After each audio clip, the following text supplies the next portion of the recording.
Welcome to the Maintainable Software Podcast, where we explore the art of improving existing software with seasoned practitioners who have helped organizations overcome the problems often associated with technical debt and legacy code. I'm your host, Robby Russell. On this episode, Arpit Mohan, who is a co-founder and the CTO of Appsmith, which describes itself as an open-source, low-code platform for building internal tools for organizations. Arpit joins us from Bangalore, India.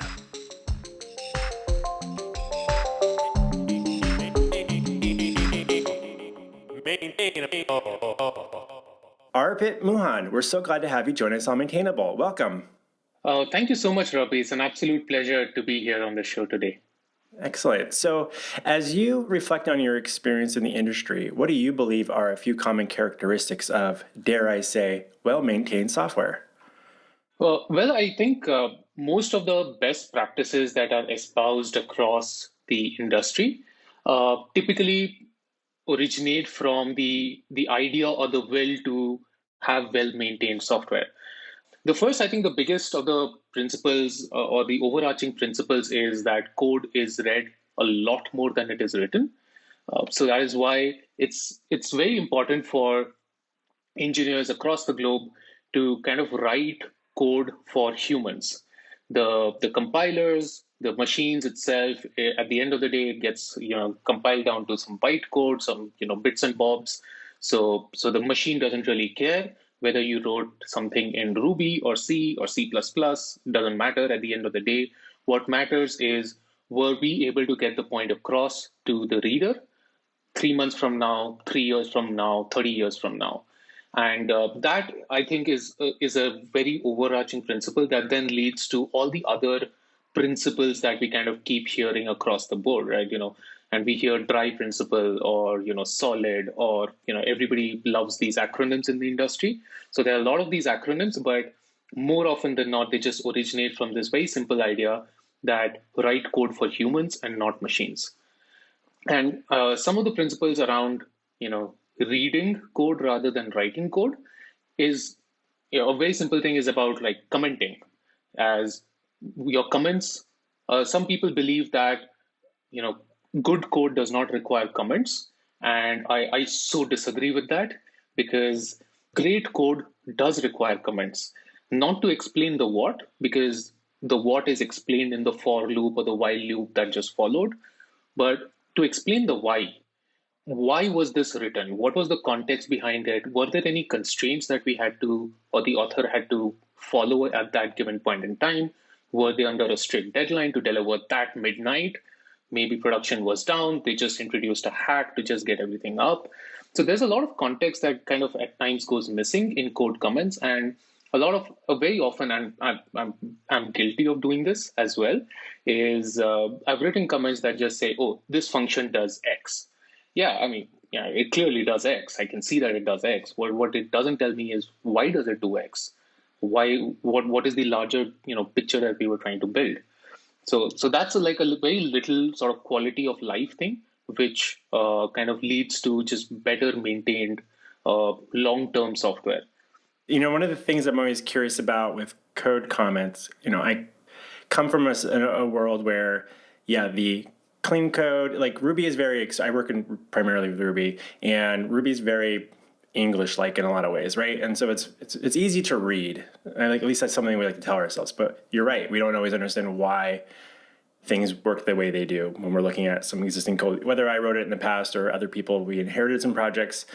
So if you had like scenarios where you have little code, but we also have git commit history, hopefully referencing some original story or ticket in some ticketing system that hopefully you still have access to, or where do you find that balance of like, how much why do you advocate for including near, like really close to where the code is, versus knowing that there could be some linkage to some other resources that could help explain that, why things are the way they are?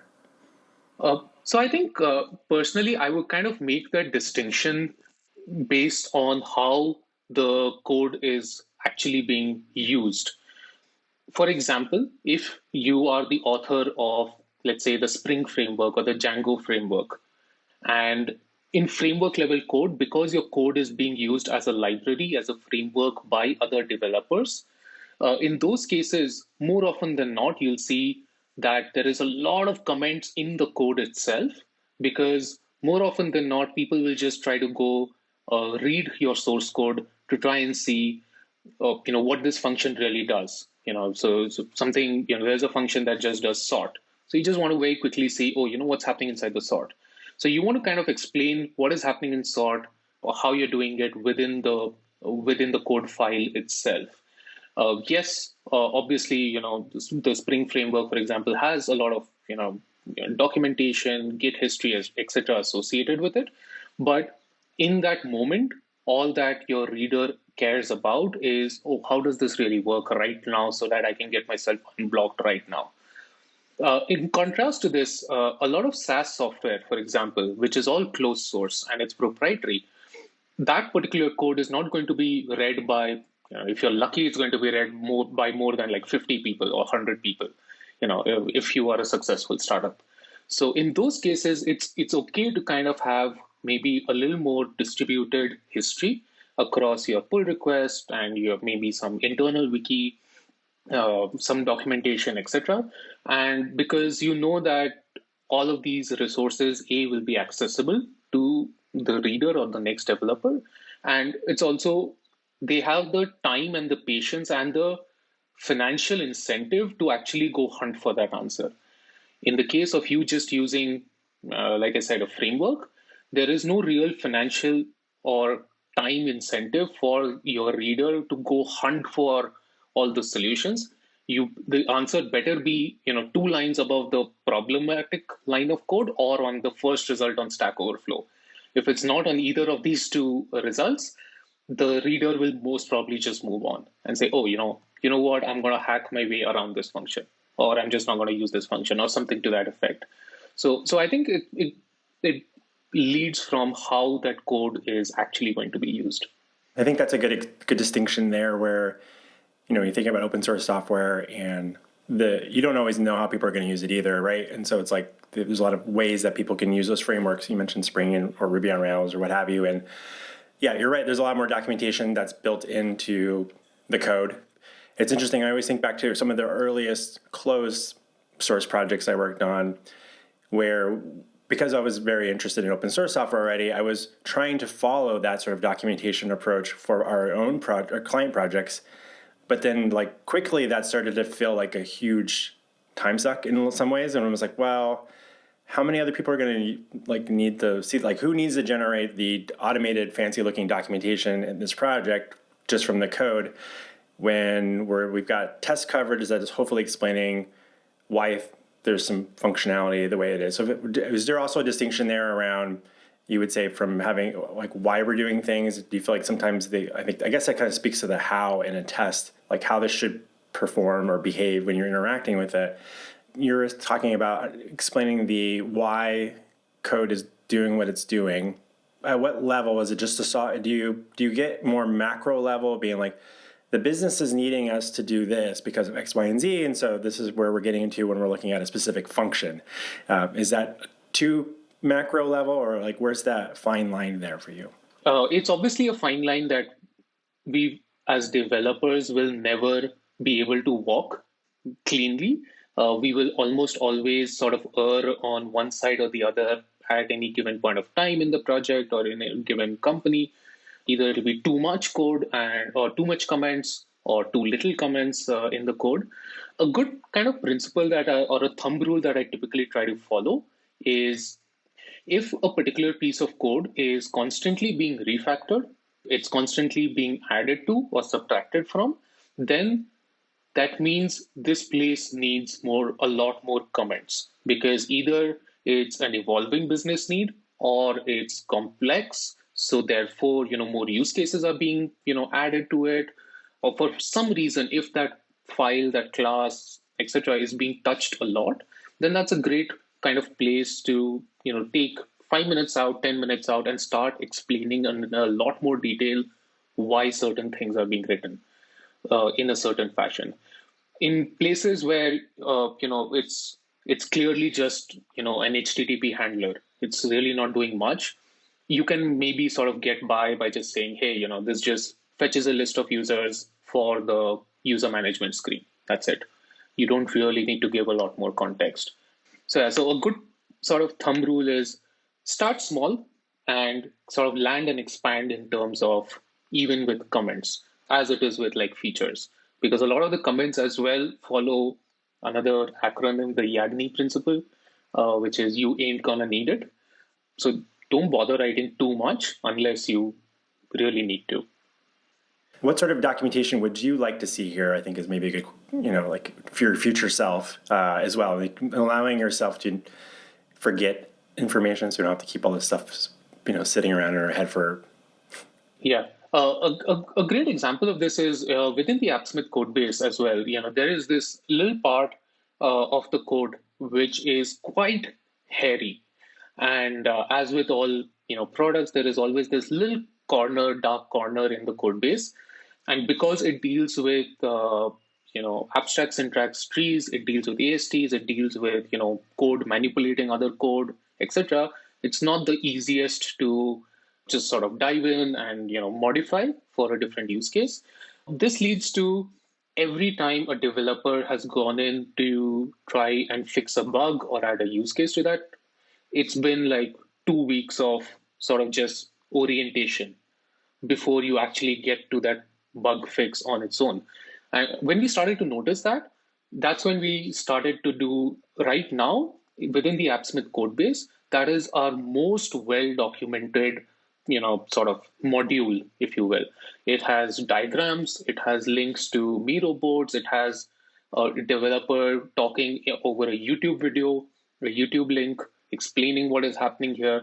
So it has a lot of context and a lot of documentation around it because it's not that easy to grok, and we realized it. And the principle for every developer now, we kind of have a thumb rule within Appsmith, is that if you go touch that module, please make the commenting better.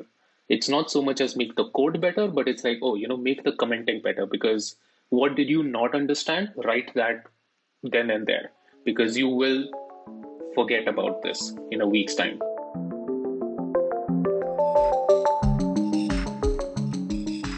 We'll be back with our interview with Arpit in just a moment. Hi, it's me, Robby. I just wanted to take a quick moment to say thank you for making time to listen to the Maintainable Software Podcast. If you're enjoying conversations like this with Arpit, please consider sharing a link amongst your peers on social media, LinkedIn, what have you, and or writing a review on Apple Podcasts to help spread the word. Like, really, it does go a long way, and it's really helpful to see your comments and input. So thank you in advance for doing that. Like, you could do that right now. You could hit pause on this episode and just go like, I'm really enjoying this episode of Maintainable, like on Twitter, like right now. You could do that. Are you following us on Instagram, LinkedIn, TikTok? I think we're doing TikTok soon. Maybe. Anyhow. Also, is there someone you think I should be interviewing on Maintainable? Shoot me an email to Robby with a Y at maintainable.fm and state your case. And now, let's get back to our interview with Arpit Mohan.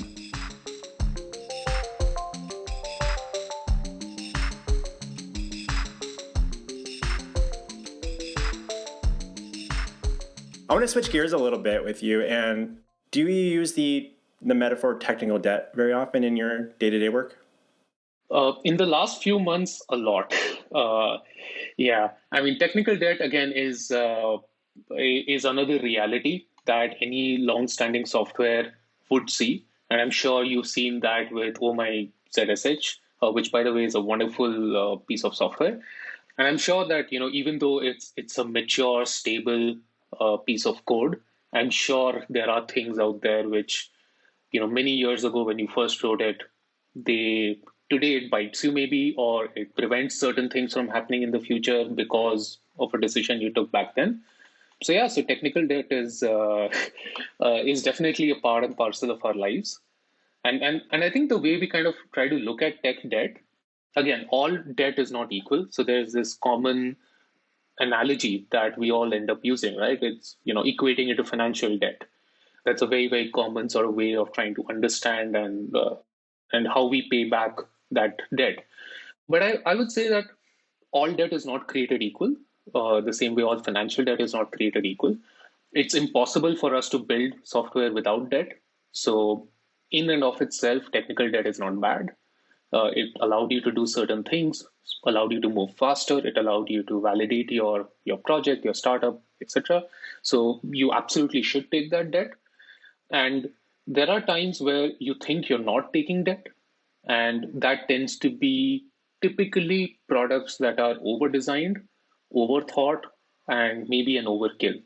So, for example, one of the things, now that, say, for example, so Appsmith is a 3-year-old project, and 3 years ago, we actually never foresaw some of the use cases that we are seeing today. And even if we had sat down and tried to, write with zero tech debt, there was no way, absolutely no way that we would have, dreamt of the situations that we find ourselves in today. And so that kind of leads to a whole discussion that, oh, now we are older, we are wiser, we know a little more about the world. So now if we have to do this, what would we change? How would we improve it? And then we kind of try to pay off that debt as much as possible, as much as like humanely possible, I would say. How does your team go about prioritizing or capturing those ideas? Or is it something that you just kind of instinctively know, or like if you just talk to anyone on the team, like we know those areas, we've talked about it, but do you actually document that anywhere and be like, this is an area we need to come back to at some point, especially if not all technical debt being considered equal? Do you rank them in some way? Do you have a process for like, okay, every X months we come back and we do something about these things? Like how does Appsmith approach that sort of challenge? To be honest, I wish we were that organized about some of these things.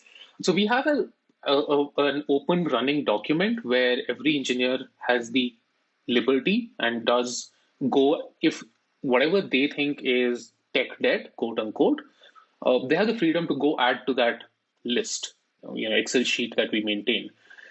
But in order for us to prioritize whether we are going to answer or sort of pay back some of this debt, depends on a very basic question. Is this preventing us from moving faster?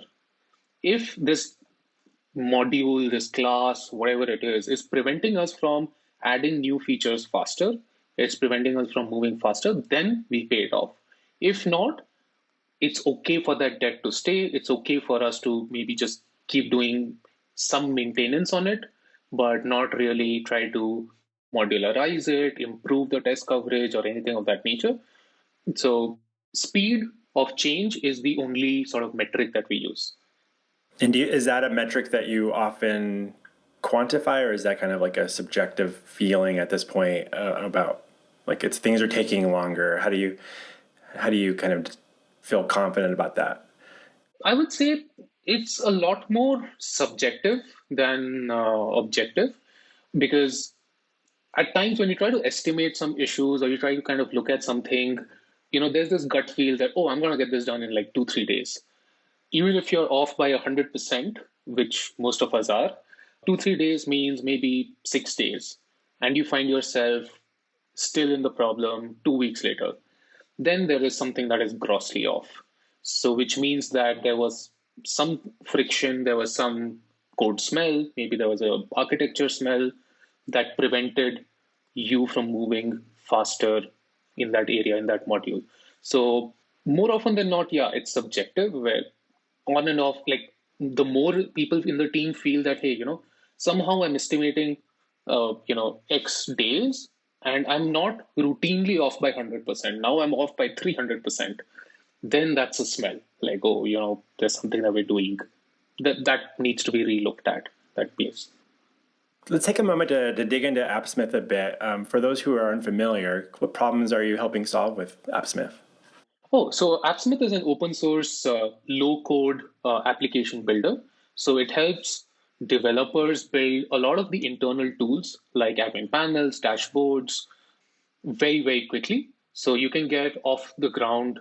You want a UI that talks to your Postgres database and your REST API together to perform a little function for your team. Appsmith can get you up and running in like 5 minutes or so with a fairly decent looking UI. So yeah, so that's what we do, a low code application builder. Is it the sort of thing where you have like a large collection of integrations already available, or is it kind of like you can just connect it to any sort of REST API and kind of work with that?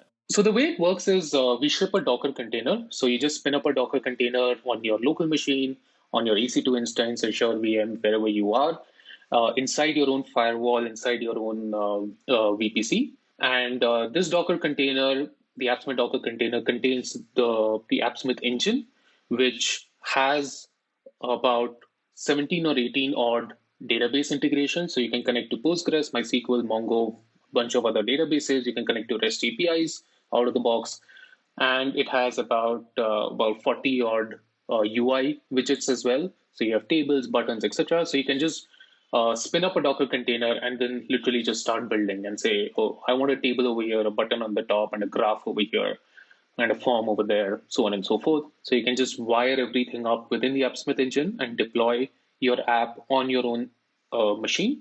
So it's a web-based or a web-first system right now. We don't do very well on the mobile front yet, but it's a web-based tool shipped as a Docker container. Interesting. So it's more, I think you use an example of maybe building out some like dashboards and maybe like reports, pulling in data from different systems. Sounds like making an assumption there. I haven't played with it yet or looked too deeply into it, but can you also do things like write to APIs and stuff through it? So you can post as well. So it's not just a. Yeah. So while there are, and one of the reasons that we started out with Appsmith was because there were a lot of, I would say, reporting dashboards that were available out there, but not a lot of good systems that wrote back to your database, to your API, to your CRM, etc. So I think Appsmith, where it shines or it does really well, is in operational systems. So if you have you need to build a customer support dashboard or a user management system to authorize your users or something like that. So especially if that data is coming from multiple different sources. So let's say your order information is coming from Salesforce, your user information is coming from Postgres, and your support information is coming from Zendesk. You want to collate all of that, show it on a single dashboard, on the click of a button, go update all three sources of data. So that's where Appsmith really does a lot of the heavy lifting for the developers. So you don't have to code all of this out. A lot of it is just Lego blocks building on top of each other. Interesting. I'm gonna have to play around with that. I'm curious about. We have some, a number of little internal projects we built over the years that do some like data syncing between different, different services that we use. Like we're consultancy, and so we've got all our time tracking in Harvest, but we also want all of our actual time get logging into Jira. So we have like a little piece, some kind of like a little small glue app that transfers that stuff and looks for weird anomalies and lets us know like, hey, you might have logged this time to the wrong client. Can you double check that? Like we have things like that. So yeah, I've always wondered about there's got to be some tools that can do this so I can, because I'm the one that inherited that project. So every time it has a problem, I got to fix it. And I'm like, we should probably just go look for something else. Yeah, you should definitely check out Appsmith because, like I said, one of the reasons we built it is because, so over the past sort of decade or so, I've done multiple startups. So I've seen a lot of these growing teams. And I'm a backend engineer. I do not enjoy HTML, CSS, for that matter, React a lot. Being the co-founder, I was almost always tasked with building all of this stuff out because you want your engineers to be focused on the core, business aspect or the revenue generating aspect. So as a CTO, I would be like, okay, you know what? I'm going to do this. I'll just do this for this other team or that other team. And at one point, I just got tired of building the same stuff, the same app panels again and again and again. So that's why we did Appsmith. If you're thinking, having been on multiple in startup environments, are there takeaways that you've learned, whether it's open source or closed source projects that, you mentioned that's like inevitable that you're going to have technical debt. Are there things where you now would be like, you've learned like, all right, let's not prematurely optimize certain areas of the code base at this point? What are some takeaways that you've had over the years that might be like, you would advise like someone starting a new SaaS product or something like, don't worry about these. Do you have any quick little things or recommendations you'd have there? Yeah, absolutely. One of the big learnings was the difference in how a lot of B2C products get built versus B2B. At the core of it, you can be like, hey, it's just Facebook and maybe Monday.com. Well, it's the same, developers who are getting hired from here to there and vice versa. It's a similar stack. It's the same, whatever language, product, hosting, etc. But the in B2C products, because the speed of change and the uncertainty, or at least this is what I think, the uncertainty is high in terms of product market fit. B2C products invest very little in testing. So if you are doing a product out there and it's a B2C company, it's okay. I mean, you're not the first company that's not going to invest in testing. The reason the adage move fast and break things happened with Facebook was because, yeah, they just needed to move really fast, like really, really fast. On the other hand, B2B companies, they favor a lot more predictability, stability, because maybe the account sizes are larger, you're working in a slightly more professional environment, etc. At that point, if you're building, let's say, Monday.com, please don't go in without testing, because it's going to cost you a lot more in terms of lost revenue, lost time, which you could have caught with testing. So that's the first, like premature testing is one. More often than not, it's actually depends on where you are in this globe, but oftentimes it's actually a little cheaper to have a human run through 50 scenarios than you sit getting a highly paid developer to write 50 scenarios that run on a CI and then etc. So measure the costs and don't do premature optimization on the cost. The other one was around performance. Performance is a big reason for developers or users moving from one product to another, especially in the B2B sort of world, I think. And one of the things that our previous product that we were doing, we were actually doing a mobile game, very similar to HQ Trivia.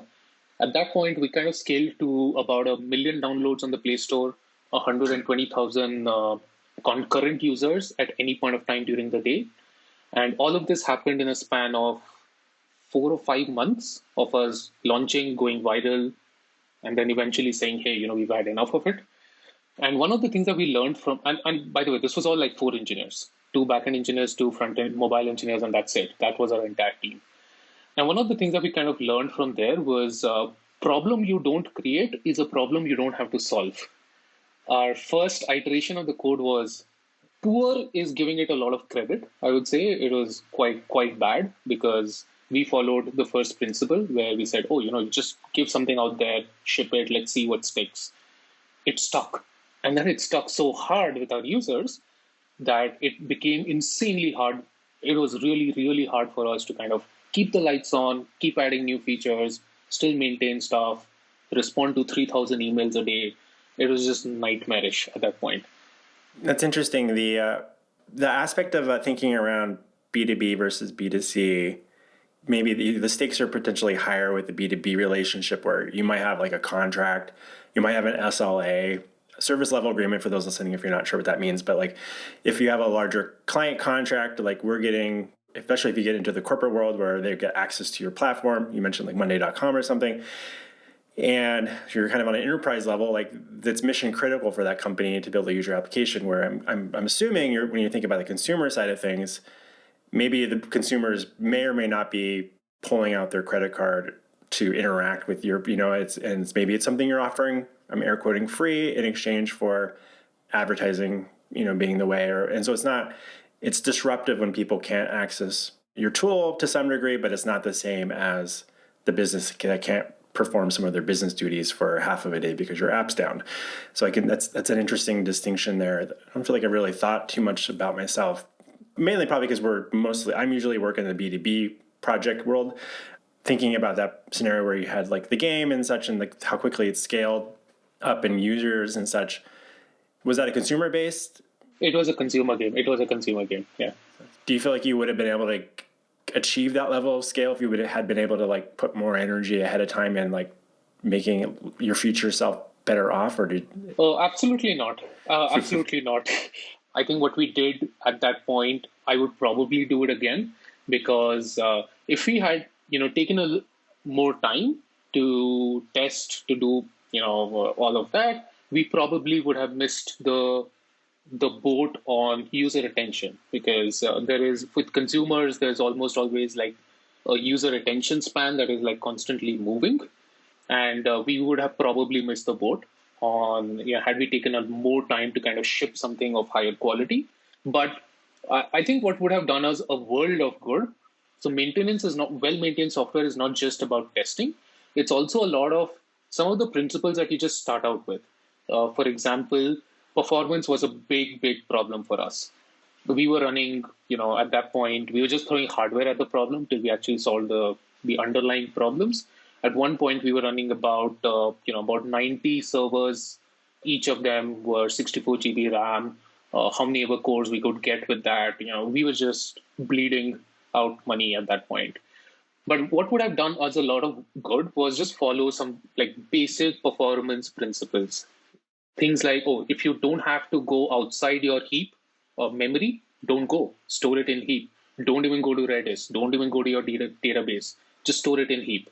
It's okay if all 10 servers or your cluster has the exact same replication of data. That's duplication of data, but that's okay. So that's one. The other is, as far as possible, avoid creating garbage. Most languages today are garbage collected.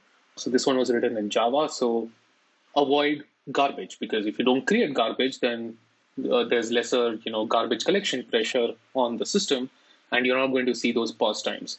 So just don't create the garbage. You don't have an object, don't create it. So basic principles like these, had we kind of just followed, and it's not that following this principle will take you more time. It's just about being a little more intentioned when writing that piece of software. And a lot of these problems could have just been avoided. We could have not had to go through all of this pain that we did, or we would have gone through lesser pain. But we did, then we learned. Now I'm a lot wiser for it. I always wonder if people go through these transitional phases in their career where you're able to experiment, you learn from things, and then do you feel like you've gotten more overly cautious as you've progressed in your career, or do you feel like you're like, I understand when we can make reasonable trade-offs and let's not over optimize right now? And how does that work when you've got like a team of people that potentially work with you or under you in your current organization? Do they have their own ideas about what's important now or not? Or how do you share those stories in a way that's meaningful to them if they haven't experienced that themselves yet? I think more than cautious, I would say, as with all other humans, I have gotten more boring with age, and I aspire to be boring. So I think my aspirations are now to be as boring as possible in technology choices, in database choices, in literally everything that I kind of have to do with work. I aspire to be boring because boring lasts. The newfangled JS framework that came out yesterday, I'm going to probably give it a little bit of time. I'm going to see if it survives the test of time. If it's still around in like a year or two, I'll give it a shot. But I'll play around with it over a weekend just to see if there are new ideas that are being espoused, what can we learn from it, but not necessarily end up using it. So yeah, so more than cautious, I would say boring is the word. And so as we kind of talk to younger engineers also who work with us, obviously they have their own ideas, and I would say the energy of youth is important in any team where you need to have. I don't know if you have children, but when you have children, they're just interested in 100 things between your door and your car. And yeah, you need that energy, but that doesn't mean that you're going to end up doing that. It just means, maybe there's something interesting there. Let's see what we can learn from it. But as far as possible, stick to boring principles. I like that angle there. It's like important to be curious about things, but it doesn't mean we have to kind of chase things, I suppose, or try to keep up with things. One of the things that I've found over the years with, as we recruit junior people onto our team or have interns come in from time to time, is that there's always this kind of interesting thing where I've had people, say like, oh, well, the technology that my company specializes in being Ruby on Rails is like, oh, it's not the hot thing anymore. Aren't you concerned about it? And I'm like, there's a lot of projects out there that was written in Ruby on Rails, and it's an interesting. But they're worried about how their resume is going to look in the future. Like, well, if I just work with this one frame, I'm not working with the new hot framework. I'm not going to be relevant, right? Or I'm going to have the wrong skill set. So they're kind of worried about, the list of languages and frameworks that they can list on their resume. And so And then I know that we have clients that we work with where we've seen that there's like turnover on their team, and they've introduced a lot of different frameworks over the years, and they've got, okay, well, they got their jQuery phase here, they got some React over here, they have some Backbone over here, and there's all these different eras of JavaScript frameworks, and you're like, oh, this is now a bit of a mess because you've got all these things kind of running in parallel, and none of the new people know what the old stuff does and why it's still there. They just know it needs to go away because no one that they know works with that stuff. So it's an interesting challenge there. Do you find that with the people that you're working with, that like, how do you allow them to experiment and stuff, like when you're managing a team? No, every now and then I do end up sort of facing the same sort of conversation that you are talking about. I end up having that same sort of similar-ish conversation. And this, if you notice, will almost invariably happen with younger folks a lot more than it happens with like more senior folks who've seen the curves of time and the sands of time. They've seen PHP at its dominance, and then PHP falling from favor, Python being popular in the 90s, then not so much in the 2000s, then 2010s it became super popular again. So this is all like, the more you kind of see these cycles run, the less you start to get affected by it. But to slightly more younger folks, one of the things that I kind of talk to them about is that software is a craft. It's a lot more to do with, there is science involved, obviously. There is a lot of principles of science or maths or computer science involved. But at the end of the day, you writing code is still a craft. And a poem in any language, now whether that was Spanish, that was Latin, that was English, is beautiful in its own language. And what we aspire to be is poets. You want to express yourself the best way that you can in the language that you can. Yes, when you shift languages, when you suddenly start learning Spanish for the first time, obviously you're not going to be a poet in your first week. That will probably take a couple of years of you learning Spanish. That's okay. But the inherent, art of expressing, that does not get lost. So if you are able to express yourself really well in, let's say, English, there is a very, very high probability that you will still express yourself very well in a similar, maybe a Germanic language origin. You might struggle a lot more with Arabic, which has whole different origins, but at least in this field, in this area of languages, which there are quite a few, you'll express yourself quite well because you have that gift of the expression. So aspire to be a poet and not a copywriter. If you're a copy editor, yes, you have to have a command over that very specific language. But we are not copy editors. We are poets. Be the author. And we're consumers of that, readers of that, and as coders, as you said, most of the time we spend a lot of time reading code, and I don't think we talk enough about that in our industry. Yeah, so that's the other bit that I kind of very strongly believe in is as developers, one of the things that I keep asking people is, what did you read last week? One of the common trends within Appsmith is, oh, what did you read last week? 90% of the time, somebody will talk about some book that they read or some interesting video that they watched. And one of the things that I keep telling or I keep trying to push for is, oh, the book is fine. So your English got better, but what code did you read? Like, not code in Appsmith. Did you try to read how Django is written? Did you try to read how React is written? And the more you read a particular style of code, the more your brain starts to output the same thing, which is why your speaking gets better if you hear stuff, your writing gets better when you read stuff. Similarly, your code gets better if you just read more code. I think that's a really important thing for people to kind of think about. It's interesting. I don't feel like I intentionally do that. I do that from time to time, but I definitely haven't I've encouraged people on the team go off and go look at the source code and try to understand, like if we're using some third-party dependency in our projects, like it's okay to go open those projects up and like meddle with them, put some debug statements in there or whatever, just print some stuff out to the log, right? And like you can go change those things to make sure you understand how that's working so it doesn't seem so mysterious just because someone else across the planet wrote and released this and threw it up on as like some NPM package or Ruby package or what have you. So like it's not that scary, right? To just go and play with it. But the reading part of it, that's interesting. One of the things I try to do as just someone that writes technical content or marketing materials, I often will like take little screenshots or like copy some text that I found somewhere and be like, I really like the way this was expressed. How can I emulate that in the future somehow? But it's interesting, like thinking about that on from a code, like this is interesting, like how they did some interesting meta programming here. I might want to re-reference that someday when I'm like, maybe this could be approached differently, or like if you want to be more clever in some ways, while also making sure it ultimately needs to be boring, so other people can understand it as well. Brevity, that's an interesting balance there. Is there a lot of brevity in code comments, in code itself? It's kind of like this weird opposite. Like I would say less if I had more time. I forget who's that quote's from, but code is kind of like this thing where sometimes is better because it's not maybe in more lines of code, but more expressive. You're right.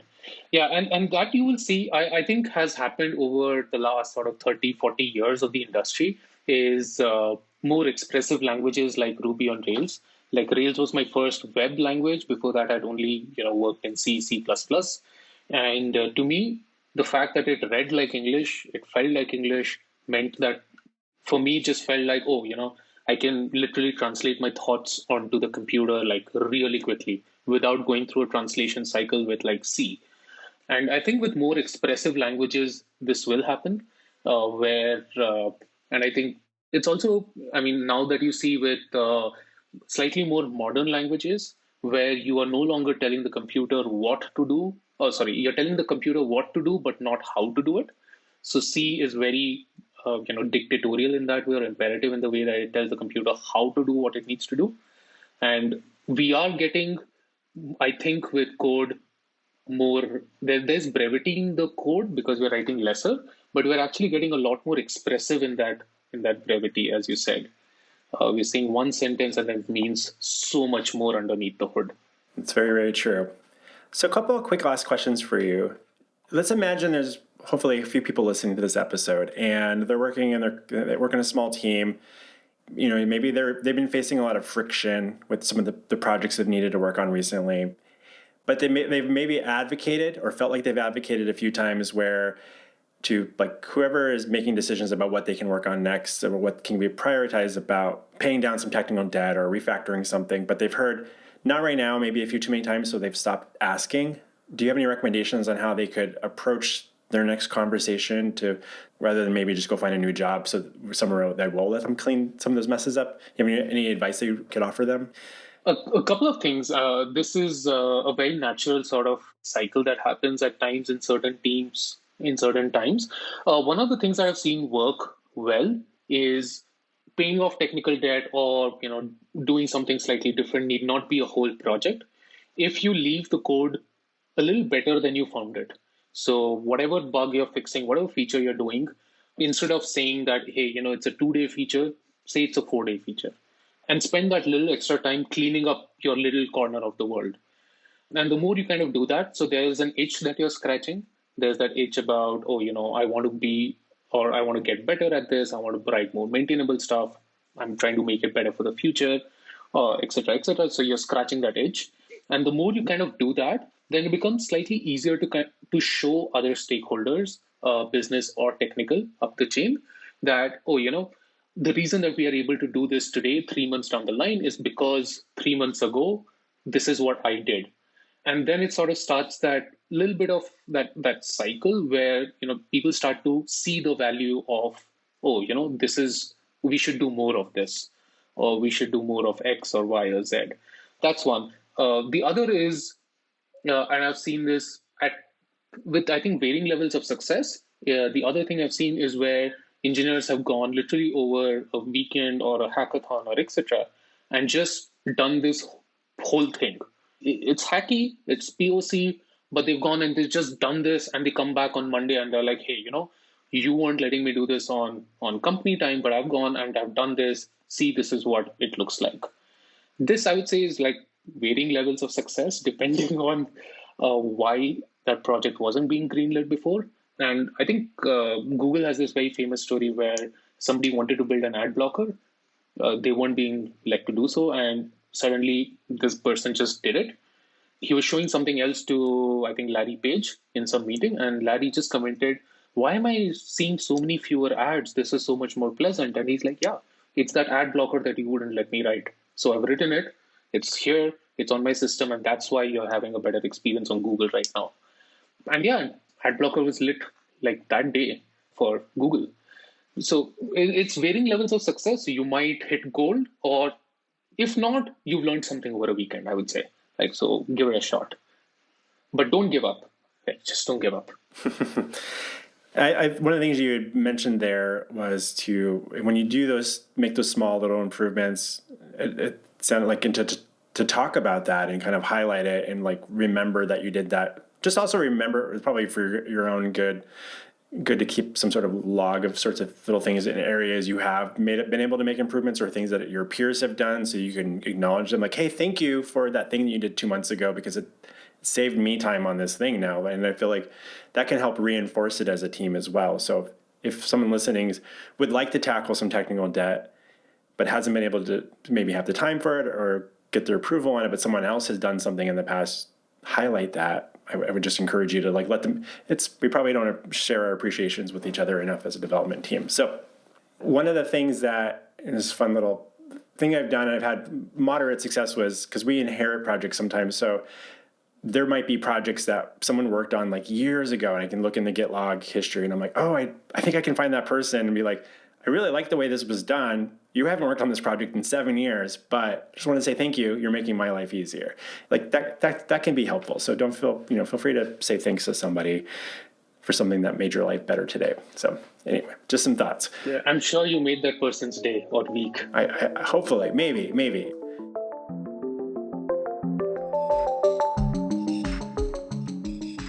Hi there. We hope you're enjoying this week's episode of Maintainable.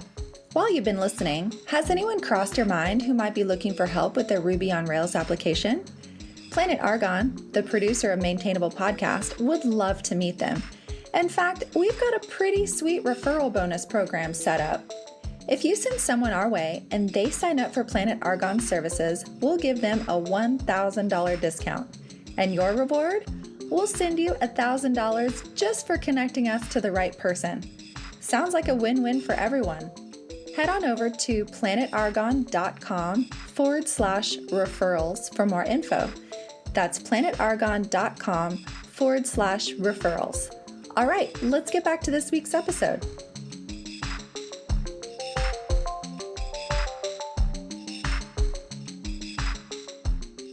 Couple of the quick last questions. Is there a non-software book that you find yourself recommending to people in our industry? Non-software book. Okay, so there's this book called The Score Takes Care of Itself, or The Score Will Take Care of Itself. It's by Bill Walsh. He's a football coach, and it's a really, really good book about processes. I mean, like, it's about how you do the small things is how you do the big things. So it starts from, do you tuck in your t-shirt? Do you wear a tie? Are your your boots polished, etc. So it's about how you do the small things that lead to, and he's one of the most successful, I don't follow football, but from what I understand, one of the most successful football coaches out there. So that's one book. The other one is by Scott Adams, the creator of Dilbert. This other book that I really liked was How to Fail at Almost Everything But Still Succeed. I think that's the title. It's a long sentence as a title, but again, it sort of talks about very similar things about how do you trick your brain into doing stuff that you don't really enjoy. So, I mean, you came back from a jog today morning. I'm sure there are some mornings where your brain doesn't really want to go out in the cold and jog at like 6 a.m. in the morning. So the book talks about how, just get up, wear your shoes, tell your brain we are not going jogging. All I'm doing is wearing my shoes and I'll get my coffee. But then by the time you're in your shoes, automatically then triggers like a little sequence of events that you will go jogging.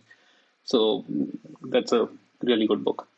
And interesting you mentioned that. Today was day 829 in a row that I've gotten out for a bike ride or a run or a hike or a long walk. Oh, nice. Oh, wow.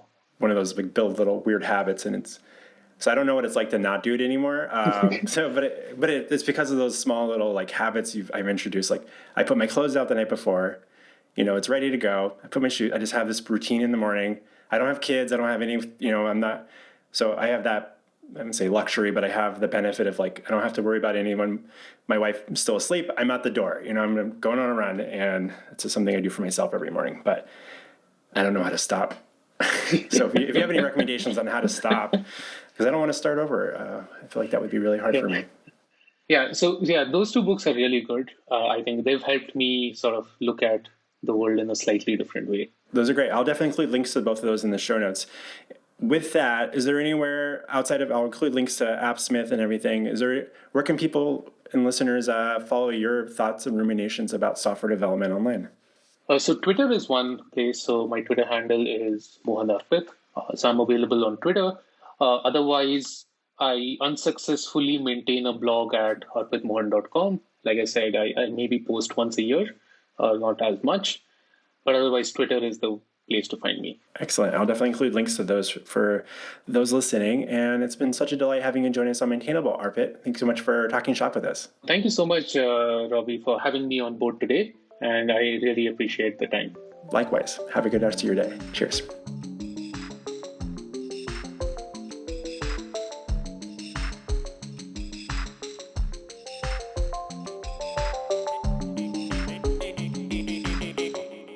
Maintainable.